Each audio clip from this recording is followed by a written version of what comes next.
તેજગઢ ખાતે છોટાઉદેપુર જિલ્લાના 167 હજ યાત્રીઓનું સ્ક્રીનિંગ કરી વેક્સિન આપવામાં આવી હતી।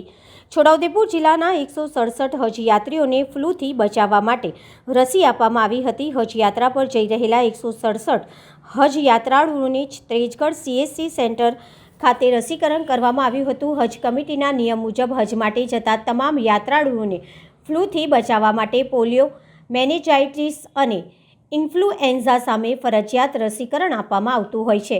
હજ યાત્રીઓના વેક્સિનના કાર્યક્રમની છોટાઉદેપુર જિલ્લા આરોગ્ય અધિકારીએ મુલાકાત સાથે તેજગઢ CSC સેન્ટર સ્ટાફના કામગીરી મેળવી હતી। તમામ સ્ટાફ ખડે પગે રહી હજ યાત્રીઓને વેક્સિન આપી હતી।